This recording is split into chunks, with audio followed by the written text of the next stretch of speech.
नमस्कार दोस्तों, मैं दिव्यांश आप सभी का स्वागत करता हूं आपके अपने चैनल दिव्यांश पाठशाला में। उम्मीद करता हूं कि आप सभी लोग साकुशल होंगे। सिलेक्शन बैच के आज के सेशन में आप सभी का विशेष स्वागत है, जहां हम लोग चर्चा करेंगे भारतीय राज्य व्यवस्था के बारे में। भारतीय राज्य व्यवस्था ये सिलेक्शन बैच किस लिए जरूरी और किन के लिए जरूरी है? जिनका भी एग्जाम्स आगामी 6 माह के अंतर्गत है या 6 माह के अंदर हो जाएगा, उन सभी के लिए ये सिलेक्शन बैच अत्यंत इंपॉर्टेंट है। क्योंकि देखो, भारतीय राज्य व्यवस्था इंडियन पॉलिटी का कोई भी क्वेश्चन या कोई भी एक्ट जो 1773 में पास हुआ था, वो हर एक एग्जाम्स के लिए सेम रहेगा। चाहे आपका उत्तर प्रदेश अधीन सेवा चयन आयोग का एग्जाम हो, चाहे आपका एसएससी का एग्जाम हो, चाहे आपका रेलवे का एग्जाम लगा हो, चाहे आपका डिफेंस का एग्जाम हो, आपका सेंट्रल गवर्नमेंट या स्टेट गवर्नमेंट में कोई भी एग्जाम हो, हर एक एग्जाम में जो भी घटना 1813 के चार्टर एक्ट में थी, वो घटना सेम ही रहेगी। और यहाँ पे हम लोग क्या चर्चा कर रहे हैं? यहाँ पे हम लोग डिटेल्ड अध्ययन कर रहे हैं। लास्ट क्लास में हम लोगों ने चर्चा की थी रेगुलेटिंग एक्ट के बारे में। रेगुलेटिंग एक्ट में क्या कमियां थी, इस कमियों को दूर करने के लिए एक एक्ट ऑफ सेटलमेंट बनाया गया था, और इन्हीं कमियों को दूर करने के लिए पिट्स इंडिया एक्ट आया। फिर पिट्स इंडिया एक्ट के अंदर भी कुछ समस्या रह जाती, उन समस्याओं को दूर करने के लिए चार्टर एक्ट आते हैं। अब ये चार्टर एक्ट क्या है, पिट्स इंडिया एक्ट क्या है, इन सभी के बारे में आज के सेशन में चर्चा करेंगे। अगर आपको आज का सेशन पसंद आता है और इन सभी के पीडीएफ चाहिए, इन सभी का आपका पीडीएफ नोट चाहिए, तो सेशन को लाइक करिएगा, दोस्तों के साथ शेयर कर दीजिएगा। सॉरी, आप लोग आ रहा हो। सेशन को लाइक करिएगा, दोस्तों के साथ शेयर करिएगा, चैनल पर नए आते चैनल को सब्सक्राइब कर लीजिएगा, क्योंकि आपका एक सब्सक्रिप्शन हमारे लिए मोटिवेशन का और आपका सिलेक्शन के प्रति एक नया कदम होता है। तो चलिए, सिलेक्शन के प्रति नए कदम को आगे बढ़ाते हुए पहले हम लोग रिवीजन करते हैं, क्विक रिवीजन सीरीज की तरह, कि रेगुलेटिंग एक्ट 1773 में क्या चर्चा थी। जब कभी आप रेगुलेटिंग एक्ट के बारे में चर्चा करेंगे तो इसके बारे में आपको 4 पॉइंट्स याद रखने हैं। 4 पॉइंट्स आपके लिए एकदम 4 बूंद जिंदगी की हो जाएंगे। पहला क्या? ईस्ट इंडिया कंपनी जो भारत में रहते हुए प्रेसिडेंसी की स्थापना कर चुकी थी, और कुल 3 प्रेसिडेंसी थी, बॉम्बे प्रेसिडेंसी, मद्रास प्रेसिडेंसी और बंगाल प्रेसिडेंसी।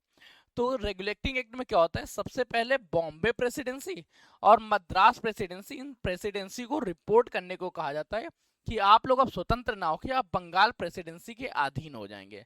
मतलब बंगाल प्रेसिडेंसी को ही रिपोर्ट करना था, बॉम्बे और मद्रास। सेकंड भाषा में बोले, बॉम्बे प्रेसिडेंसी को हेड तथा उसकी सब्सिट्यूटरी में 2 प्रेसिडेंसी रख दी गई, बंगाल, बॉम्बे और मद्रास प्रेसिडेंसी। सेकंड पॉइंट क्या किया गया? बंगाल के गवर्नर जनरल का पद के नाम बदल दिया गया। बंगाल का जो गवर्नर था, इसके पद के नाम में परिवर्तन कर दिया गया और इसको बनाया गया बंगाल का गवर्नर जनरल। गवर्नर जनरल, अब ये गवर्नर जनरल है कहाँ के, ये ध्यान रखिएगा, ये बंगाल के गवर्नर जनरल। पहले गवर्नर जनरल कौन बनते? Lord Hasting. ये पॉइंट्स और याद रख लीजिएगा, पहले गवर्नर जनरल कौन बने? Lord Hasting. लॉर्ड हेस्टिंग से पद का नाम परिवर्तित हुआ था, अभी शक्तियां सेम थी पद में। अब ये जो गवर्नर जनरल थी, गवर्नर जनरल के से सॉरी, ठीक है, यहाँ पे मैं एक नया पेज ऐड कर लेता हूँ, ज़्यादा सही रहेगा, और इस पेज का कलर ऐसा ही कर देता हूँ। होल्ड इट, ठीक है, बस ठीक है, ठीक है। इसके साथ क्या किया गया था? इसके साथ किया गया था, इसमें कलकत्ता प्रेसिडेंसी की स्थापना की गई। क्या किया गया? कलकत्ता में प्रेसिडेंसी की स्थापना की गई, या कलकत्ता सुप्रीम कोर्ट की स्थापना की गई। सुप्रीम कोर्ट की स्थापना का जो विधेयक था, वो 1773 में पारित हुआ था, परंतु इसकी स्थापना कब होती? 1774 में स्थापना हुई। इस सुप्रीम कोर्ट में क्या था? इस सुप्रीम कोर्ट में एक जज थे, पहले कौन से? एलिजा एम्पे, और साथ में 3 सदस्यों की सदस्य थी, एक चीफ जज आता था, 3 टोटल 4 सदस्यों की एक कमेटी थी। थर्ड नंबर क्या किया गया था? थर्ड नंबर इसमें किया गया था, कंपनी के जो अधिकारी निजी व्यापार कर रहे थे, निजी व्यापार करके कंपनी को लगातार नुकसान पहुंचा रहे थे, तो इस निजी व्यापार को समाप्त कर दिया गया। निजी व्यापार को समाप्त करने के बाद जिस तरह से अभी क्रियान्वयन होता था, कि कंपनी का क्रियान्वयन ब्रिटेन में बैठे हुए 24 कोर्ट ऑफ डायरेक्टरेट के माध्यम से होती थी, कोर्ट ऑफ डायरेक्टरेट के माध्यम से कंपनी का क्रियान्वयन होता था, सेम उसी तरह से ही रखा गया था। तो ये थे 1773 के। परंतु इसकी कमियां क्या आई थी? इसकी कई कमियां निखर गई। सबसे पहले, गवर्नर जनरल की शक्ति का विशिष्ट ना हो पाना। गवर्नर जनरल की शक्ति का विशिष्ट ना हो पाना मतलब क्या थी? देखिए, गवर्नर जनरल एक था, इसके साथ 4 सदस्यों की समिति थी, और किसी भी मत पे जब वोट दिया जाता था, किसी भी चीज को पास करने के लिए वोट दिया जाता था, तो वोटिंग प्रक्रिया होती थी बहुमत के आधार पे। बहुमत का मतलब क्या है? इन 4 सदस्यों में से 3 सदस्य जिस भी ओर आ जाएंगे, वही का मत माना जाएगा, उसी की बात मानी जाएगी। मतलब गवर्नर जनरल को कोई विशिष्ट पावर नहीं थी, गवर्नर जनरल भी आम सदस्यों की ही तरह रह गया था। सेकेंड समस्या क्या आ रही थी?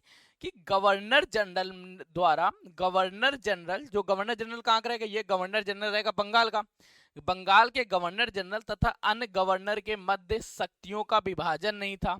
शक्तियों का विभाजन मतलब विषयों का कोई विभाजन नहीं था, कोई स्पष्ट विषय नहीं थे कि किन विषयों पे कानून बंगाल के गवर्नर जनरल बनाएंगे, किन विषयों पे कानून इनके सब्सिट्यूटरी मद्रास और बॉम्बे के गवर्नर जनरल बनाएंगे। तो इस बारे में कोई विभक्तिकरण नहीं था।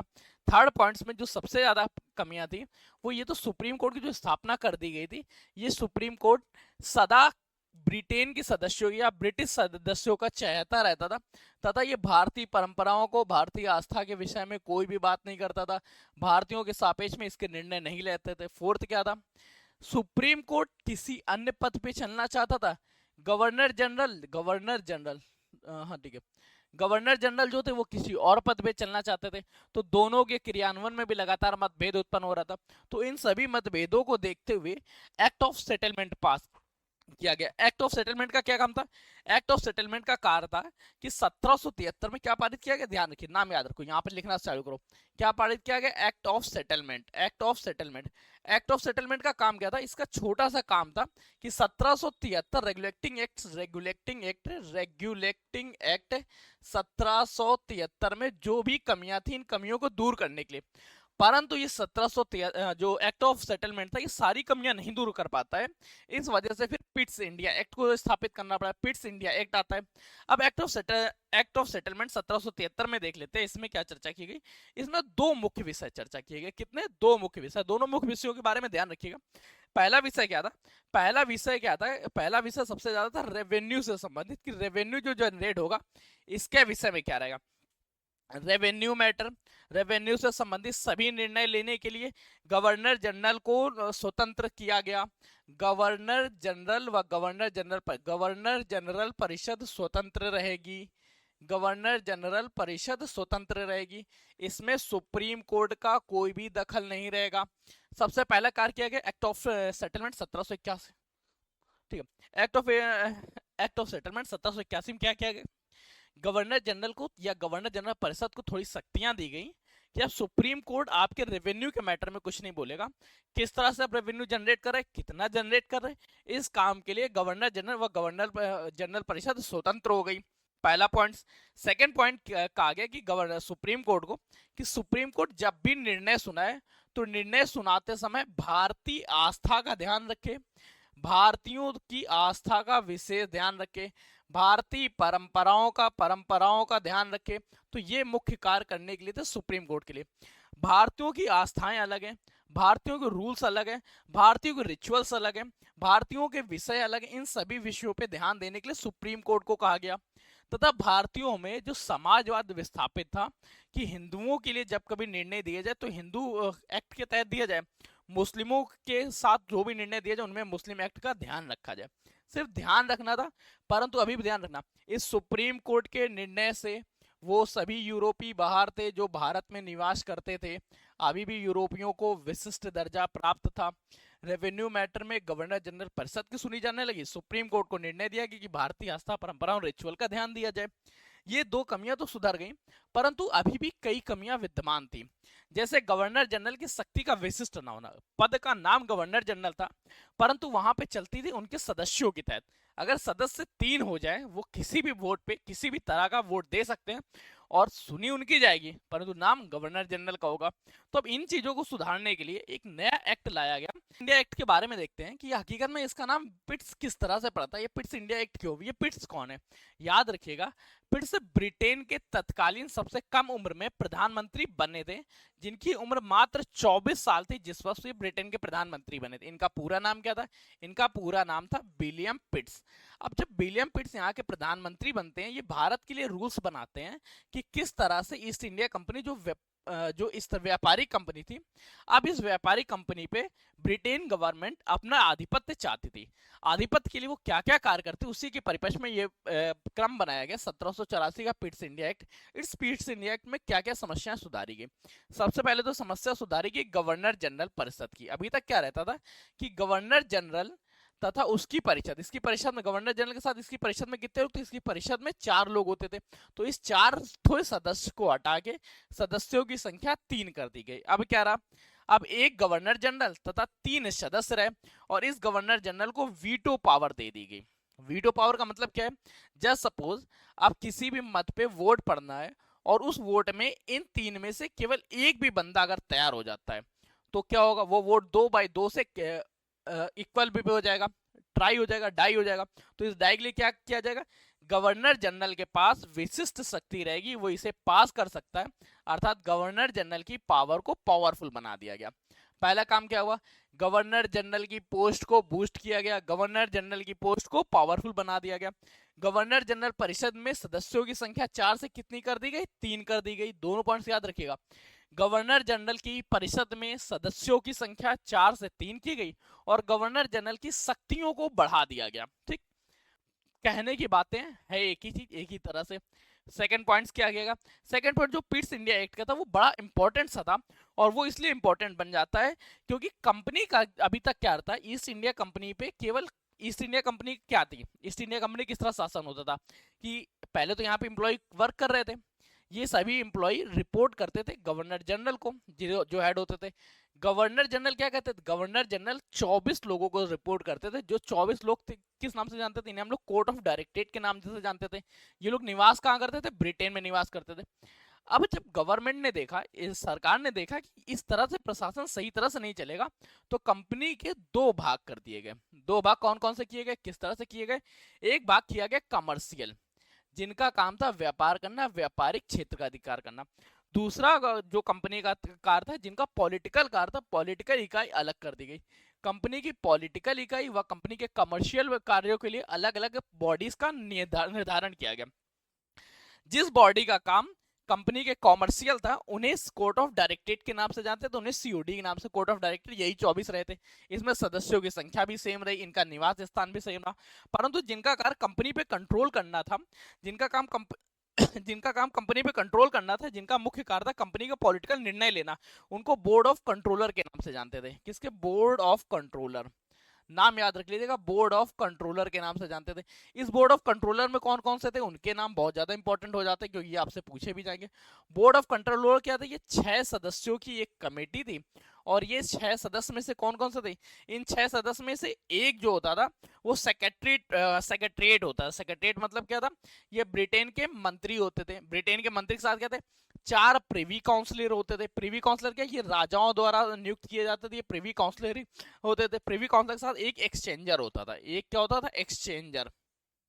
याद किस तरह से करना है, ध्यान रखो। ईस्ट इंडिया कंपनी के व्यापारिक कार्यों, कमर्शियल कार्य व पॉलिटिकल कार्यों को अलग अलग कर दिया गया। कमर्शियल कार्य पे तो नियंत्रण जैसे पहले कोर्ट ऑफ डायरेक्टरेट करती थी, कोर्ट ऑफ डायरेक्टरेट ही करेंगे। कोर्ट ऑफ डायरेक्टरेट में लोगों की संख्या पहले 24 थी, अभी भी 24 रहेगी, इसमें कोई परिवर्तन नहीं हुआ। परंतु पॉलिटिकल कार्य, जिनका काम था सिविल संभालना, लोगों के साथ संधियां करना, व्यापार में बढ़ावा किस तरह से देगा, इन सभी पॉलिटिकल कार्यों के लिए बोर्ड ऑफ कंट्रोलर की स्थापना की गई।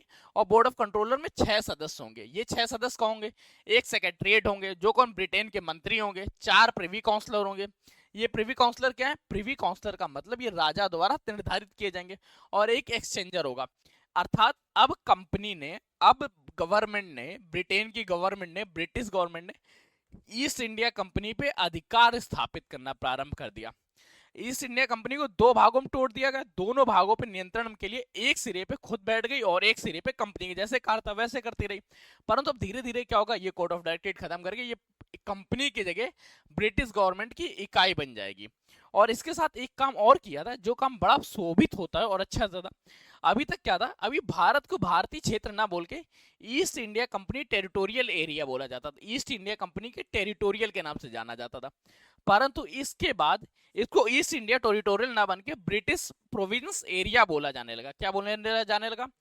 British possession area. British possession area के नाम से, ब्रिटिश पजेशन इन इंडिया के नाम से जाना जाने लगा। ठीक है, मतलब क्या था? ईस्ट इंडिया कंपनी ने भारत में 3 प्रेसिडेंसी खोली थी। Bombay presidency, Bengal presidency, Madras presidency. अभी तक इन क्षेत्रों को East India company territorial area बोला जाता था। परंतु 1784 के बाद से इसको ब्रिटिश पजेशन इन इंडिया के नाम से जाने लगेगा कि भारत के इन क्षेत्रों पे ब्रिटिश आधिपत्य स्थापित है। कौन कौन से 3 काम हुए? तीनों कामों को सबसे पहले रिवाइव करिए। पहला काम क्या किया गया? सबसे पहला काम किया गया था कि विलियम पिट्स द्वारा आया, और इसमें जो गवर्नर जनरल की परिषद थी, इसमें 4 की जगह 3 सदस्य कर दिए गए, याद रखना। गवर्नर जनरल की, मैं आपको बोल रहा हूँ, आप लोग हैंड रिटन नोट्स बना सकते हैं। गवर्नर जनरल की गवर्नर जनरल परिषद में सदस्यों की संख्या 4 की जगह 3 कर दी गई। सेकंड लाइन में लिख देना, अतः इस प्रकार गवर्नर जनरल की शक्तियां पावरफुल हुई। गवर्नर जनरल जो नाम मात्र पद था, अब ये नाम मात्र ना हो गए ताकतवर पद बन गया। गवर्नर जनरल को वीटो पावर दे दी गई। अगर किसी भी वोट को, किसी भी मत को पास करते समय 2/2 अर्थात टाई का निर्धारण होता है, तो अंतिम निर्णय लेने का हक गवर्नर जनरल को होगा। थर्ड लाइन पे लिख लीजिए, ईस्ट इंडिया कंपनी ने क्या किया, ईस्ट इंडिया कंपनी ने कंपनी के 2 भागों में पार्टिसिपेट किया, एक कमर्शियल एरिया तथा दूसरा पॉलिटिकल एरिया। कमर्शियल एरिया का निर्धारण पहले की तरह गवर्नर जनरल रिपोर्ट करेंगे कोर्ट ऑफ डायरेक्टरेट को, जिनकी संख्या 24 होगी, जो ब्रिटेन में निवास करते थे। इसमें कोई भी परिवर्तन नहीं किया गया, परंतु पॉलिटिकल एरिया में थोड़े से परिवर्तन किए गए। कौन कौन से परिवर्तन किए गए, इसमें परिवर्तन किए गए कि बोर्ड ऑफ कंट्रोल की स्थापना की दी गई, जिसमें 6 सदस्य होंगे। 6 सदस्यों में से क्या होगा, एक सेक्रेटरीट होगा जो ब्रिटेन का मंत्री होगा, ब्रिटेन में भारत मंत्री होगा। 4 प्रीवी काउंसलर होंगे जो राजा द्वारा नियुक्त किए जाएंगे, और एक एक्सचेंजर होगा। इसके साथ ही क्या हुआ, इसके साथ अब कंपनी ने द्वैध शासन की, देखो अब कंपनी पे क्या है, अब आपसे क्वेश्चन इसमें एक छोटा सा और पूछ सकता है, क्या ये पूछ सकता है, बड़ा प्यारा और मधुर सा क्वेश्चन, मैं देखता हूँ क्या, हाँ चलिए ठीक है। इस पे एक और मधुर सा क्वेश्चन पूछा जा सकता है कि कंपनी पर, ईस्ट इंडिया कंपनी पर द्वैध शासन, ईस्ट इंडिया कंपनी पे द्वैध शासन कब प्रारंभ हुआ, द्वैध शासन कब प्रारंभ हुआ, द्वैध शासन कब प्रारंभ हुआ। बड़ा प्यारा सा क्वेश्चन है, ध्यान रखिएगा। अभी तक क्या देखिए, अभी तक क्या था, ईस्ट इंडिया कंपनी में केवल एक ही व्यक्ति शासन करता था, जिन्हें कोर्ट ऑफ डायरेक्टरेट के नाम से जानते थे, जो जिनकी संख्या 24 थी, ब्रिटेन में निवास करते थे। अब कमर्शियल पॉलिटिकल चेंज हो गए, जब चेंज हो गए तो क्या हुआ, दोहरा शासन हो गया। अब कंपनी पे 2 लोग शासन करने लगे, कंपनी के ऊपर दोहरा शासन लग गया। अर्थात अगर आपसे कभी पूछ ले कंपनी पर द्वैध शासन कब प्रारंभ होता है, तो इसका कमेंट आप कमेंट करके बताइएगा, कंपनी पे द्वैध शासन कब से प्रारंभ किया गया। अब कंपनी पे तो द्वैध शासन प्रारंभ कर ही दिया गया, इसके बाद इन समस्याओं को दूर करने के लिए एक आता है 1773 में, एक यहाँ पर रूल्स और बनाया गया था। वो रूल्स ये था कि अब प्रति 20 वर्षों तक, हर 20 साल बाद कंपनी के लिए एक रेगुलेशंस बनेगा, जो रेगुलेशंस कंपनी को फॉलो अप करना पड़ेगा। इसके बाद आता है 1793 में, 1793 के बारे में एक चर्चा कर लेते हैं। 1793 चार्टर एक्ट, बड़ा प्यारा सा चार्टर एक्ट है 1793 का चार्टर एक्ट। 1793 चार्टर एक्ट में क्या था, यहाँ के बाद से फिक्स हो जाता है कि हर 20 वर्षों तक निर्धारण किया जाएगा। सेकंड पॉइंट क्या था, कंपनी को छूट दी गई, मतलब अब पूरी तरह ब्रिटिश गवर्नमेंट यह चाहती थी कि ये ईस्ट इंडिया कंपनी ना रह के ब्रिटिश गवर्नमेंट की एक इकाई बन जाए। अभी तक क्या थी, देखिए यहां से कहानी को थोड़ा सा समझना पड़ेगा। समझने के लिए हम थोड़ा सा आपको इतिहास में लेके जाते हैं।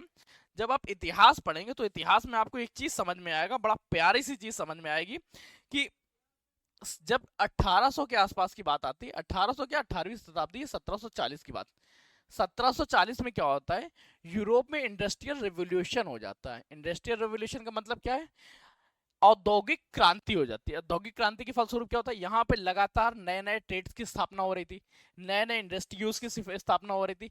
जब नए नए इंडस्ट्रीज बन रही थी, नई नई चीजें आ रही थी, तो इन लोगों को अपने व्यापार को बढ़ाने के लिए यहाँ की कंपनियां भी चाहती थी कि वो भारतीय राज्य क्षेत्रों में जाएं। तो इन कंपनियों को 1793 में सबसे पहले गवर्नमेंट ने क्या किया, ईस्ट इंडिया कंपनी को एक अल्टीमेट दिया गया कि आपके व्यापार का एकाधिकार, आपके व्यापार का एकाधिकार या मोनोपोली मात्र 20 वर्षों तक शेष रहेगी, 20 वर्षों तक और रहेगी, इसके बाद आपके एकाधिकार को समाप्त कर दिया जाएगा। 1793 के चार्टर एक्ट में क्या रहा, 1793 के चार्टर एक्ट में 20 वर्षों तक अधिपत को बढ़ाया गया, 20 वर्षों तक अधिकार को बढ़ाया गया कि 20 वर्षों तक आपकी मोनोपोली और रहेगी। इसके साथ क्या गया, यहाँ पे जितने भी कंपनी के हेड्स थे उन सभी के वेतन भत्ते इत्यादि अब भारतीय संचित निधि से देना था, भारतीय संचित निधि से देने का कार्य अपनाया गया। चार्टर एक्ट 1793 में दो मुख्य पॉइंट्स लिए गए। सबसे पहले कंपनी को एक अल्टीमेट दिया गया। क्यों अल्टीमेट दिया गया? इधर को औद्योगिक क्रांति हो चुकी थी, व्यापार के लिए सबको राज्य क्षेत्र और चाहिए थे, कच्चा माल भी चाहिए और व्यापार भी करना। इस व्यापार के लिए क्या था, एकाधिकार बढ़ाने को 20 वर्षों तक बढ़ाया गया ताकि अल्टीमेट ऑर्डर मिल जाए। और वेतन भत्ते सभी भी जो भारत में निवास करते, जो भारत में रहते थे, उन सभी के वेतन भत्ते भारतीय संचित निधि से देने का निर्णय लिया गया। फिर क्या किया गया, चार्टर एक्ट 1813 हेडिंग डालिएगा और इस हेडिंग को साथ साथ में पढ़िएगा क्या है सबसे पहले, क्योंकि ये बड़ा प्यारा सा पॉइंट्स होता है जो पॉइंट्स आपको कहना ही पड़ेगा किस तरह से। चार्टर एक्ट 1813, इसमें सबसे पहला काम किया गया 1793 में क्या किया गया था, 1793, ठीक है, 1793 क्या में क्या गया था, 20 वर्षों तक कंपनी के एकाधिकार को बनाए रखने काम किया गया था। 1813 में सबसे पहले कार्य किया गया कि कंपनी का व्यापारिक एकाधिकार समाप्त कर दिया गया। क्या व्यापारिक एकाधिकार, एकाधिकार नहीं बोल पाते तो याद लिख लेना कि मोनोपोली, व्यापारिक मोनोपोली को समाप्त कर दिया गया। जब मोनोपोली समाप्त हो गई उसके बाद सेकंड निर्णय पे ध्यान दीजिएगा। अब मोनोपोली किस में रहेगी, एक चाय के व्यापार में रहेगी, अर्थात टी ट्रेड में रहेगी। टी ट्रेड के साथ ही चीन के साथ या चाइना ट्रेड में भी भारत ईस्ट इंडिया कंपनी का मोनोपोली रहेगी। ईस्ट इंडिया कंपनी है। जब इस तरह का कोई निर्णय लिया गया तो इस तरह के निर्णय से क्या होगा, अब यूरोप की, अब ब्रिटेन की और भी कंपनियां होंगी, और भी ब्रिटिश कंपनी होंगी जो वहां से भारत में निवास करने आएंगी या भारत में व्यापार करने आएंगी। भारत में क्या, संपूर्ण एशिया में अब व्यापार इनका प्रारंभ हो जाएगा। एशिया क्षेत्र में व्यापार करना बड़ा इजी हो जाएगा, क्योंकि ईस्ट इंडिया कंपनी या ब्रिटेन की कोई भी कंपनी चार्टर लेगी, थोड़ा सा पैसा देगी, उड़ के तुरंत चली आएगी भारत में और भारत से व्यापार करने लगेगी। अब भारतीयों के लिए व्यापार के तो अवसर बढ़ गए, परंतु इसी के साथ भारत में हुकूमत करने वाली बाहरी शक्तियों का भी आगमन प्रारंभ हो जाएगा, जिसमें बहुत सारे लोग आएंगे भारत के साथ व्यापार करने। भारत को अच्छा पैसा मिलेगा, परंतु इस पैसे का प्रॉफिट कौन कमाएंगे, ब्रिटिश। सब तरफ से ब्रिटिश अपनी ही चारों घी उंगलियों में जाए देखना चाहते थे। इसके साथ दो और अच्छे से निर्णय लिए गए तो उनको और ध्यान रखिएगा। सबसे पहले क्या क्या किया गया, मोनोपोली तो समाप्त हो गई। हम लोगों ने क्या देखा अभी, मोनोपोली थी तो मोनोपोली समाप्त हो गई। मोनोपोली समाप्त होने के बाद क्या था, कंपनी को दो भागों में बांटा ही जा चुका था। दोनों भाग आप लोगों को कंफर्म हो गया। कब कंपनी का बंटवारा हुआ था, कंपनी में द्वैत शासन कब लगा था, वो भी आप लोगों को कंफर्म हो गया। थर्ड सेकंड पॉइंट जो इसमें इंपॉर्टेंट लिया गया था वो लिया गया था कि प्रति वर्ष 1 लाख सालाना खर्च करने की बात की गई थी। क्या प्रति वर्ष 1 लाख सालाना कंपनी को खर्च करना पड़ेगा भारतीय शिक्षा पे। भारतीय शिक्षा से क्या मतलब है, अब भारतीयों को शिक्षित करने के लिए या भारतीयों को रोजगार, भारतीयों के एजुकेशन पे ब्रिटिश गवर्नमेंट को, सॉरी ब्रिटिश गवर्नमेंट या ईस्ट इंडिया कंपनी, अभी भी ईस्ट इंडिया कंपनी को ब्रिटिश गवर्नमेंट ने रूल बनाया कि प्रति वर्ष 1 लाख रुपए सालाना खर्च करना पड़ेगा कि आप भारतीयों को शिक्षित करने का काम करेंगे। अब ये शिक्षित किसके आधार पर होगा, मैकाले का छनन सिद्धांत। मैकाले का छनन सिद्धांत क्या होता है कि आप किसी भी क्षेत्र में कुछ लोगों को या कुछ शीर्ष लोगों को किसी एक भाषा को सिखा दें, वह भाषा धीरे धीरे उनके लोअर कैटेगरी में या बाकी लोगों तक पहुंच जाएगी। 1 लाख रुपए सालाना भारतीय शिक्षा पे खर्च करने का अपनाएगा। थर्ड पॉइंट्स और याद रखिए जो और ज्यादा इंपॉर्टेंट हो जाता है, अब ईसाई मिशनरियों को अपने धर्म प्रचार के लिए भारत में आना, ईसाई मिशनरियों को परमिशन मिल गई कि वो अपने धर्म प्रचार के लिए भारत आ सकें, धर्म प्रचार के लिए वो भारत आ सकते थे। कुल मिला के ये जो 1813 का चार्टर एक्ट था, ये 1813 का चार्टर एक्ट कंपनी की हुकूमत को बहुत ज्यादा आगे नहीं ले जाता, कंपनी की शक्तियों को बॉन्ड करता है और कंपनी की शक्तियों को थोड़ा सा कम करता है, परंतु ब्रिटिश गवर्नमेंट या ब्रिटेन की शक्तियों को बढ़ाता है। किस प्रकार से बढ़ाता है इस बारे में ध्यान रखिए। पहला क्या करते हैं, इसकी एकाधिकार समाप्त कर दिया। जो अभी तक मोनोपोली थी, केवल हम ही व्यापार कर सकते थे, वो नहीं, अब कोई भी कंपनी आके व्यापार करेगी, अर्थात सबको प्राइस के हिसाब से ही खेलना होगा। सेकंड क्या है, प्राइस और क्वालिटी के हिसाब से। अब चाय पे व्यापार करना और चीन पे व्यापार करना दो अधिकार थे।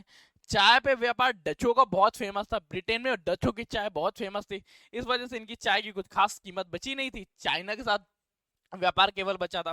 सेकंड क्या पॉइंट था, 1 लाख रुपए अब इन्हें सालाना भी खर्च करना पड़ेगा ईस्ट इंडिया कंपनी को, जो भारतीयों की शिक्षा पे करेंगे। अब भारतीयों में जब शिक्षा देंगे तो भारतीयों की शिक्षा के बाद कंपनी के जितने एम्प्लॉय होंगे वो भी भारतीय हो जाएंगे धीरे धीरे। ईसाई मिशनरियों का भारत में प्रवेश, अर्थात अब भारत को भारत न रहते हुए भारत का कंट्रोल वो अपने हाथों में ले लेना चाहते थे। ठीक, तो कुछ इस तरह से 1813 का चार्टर एक था जो कंपनी के लिए तो अंत कंपनी के लिए एक अंत का प्रोसेस बनता जा रहा था, परंतु भारत में ब्रिटिश गवर्नमेंट का स्थापना करती जा रही थी। तो चलिए इसी के साथ आज के सेशन को यहीं तक रखते हैं। आज के सेशन हम लोगों ने क्या क्या पढ़ा एक बार छोटा उसका रिवीजन कर लेते हैं। सबसे पहले हम लोगों ने देखा था रेगुलेटिंग एक्ट। रेगुलेटिंग एक्ट के बाद क्या देखा हम लोगों ने, act of settlement. Act of settlement के बाद क्या, Pitt's India act. Pitt's India act के बाद क्या देखा था हम लोगों ने, चार्टर एक्ट। चार्टर एक्ट के साथ ही आज के सेशन को यहीं रख रहे हैं। सेशन अगर पसंद आया हो तो लाइक करिए, दोस्तों को शेयर करिए, अपने मत को कमेंट करना मत भूलिएगा। तब तक के लिए कीप स्टडी, कीप स्माइलिंग, पढ़ते रहिए, मुस्कुराते रहिए। पढ़ाई मुस्कुराहट एक साथ अच्छी लगती है। और हाँ, एक इंपॉर्टेंट न्यूज इसी के साथ, इतिहास की, हिस्ट्री की पीवाईक्यू सीरीज रन है, ज्योग्राफी की पीवाईक्यू सीरीज रन है, वो कैब इंग्लिश वो कैब आप लोगों के लिए आ ही रही है। करंट अफेयर्स की क्लास आप लोगों को जल्द से जल्द स्टार्ट हो जाएगी। इंग्लिश और वो कैब, करंट अफेयर्स और साइंस की पीवाईक्यू सीरीज रन है। तो इन सभी सीरीज को भी अपना ही प्यार दीजिए, क्योंकि आपके प्यार के लिए सब लोग लगातार आतुर हैं। देखिए, जितना आप कमेंट करेंगे उतना हमें बेनिफिट्स रहेगा। मेरा मन करेगा कि आपके सेशन को और अच्छे से लें, वरना मैं खुद ही डिमोटिवेट हो जाता हूँ। चलिए, उम्मीद करता हूँ कि आप लोगों ने कमेंट किया होगा, सेशन को लाइक किया होगा, दोस्तों के साथ शेयर कम से कम करेंगे, कम से कम 10 लोग तो शेयर करेंगे। तब तक के लिए कीप स्टडी, कीप स्माइलिंग, पढ़ते रहिए, मुस्कुराते रहिए। पढ़ाई मुस्कुराहट एक साथ अच्छी लगती है, अकेले में दोनों या दूर हैं। धन्यवाद दोस्तों।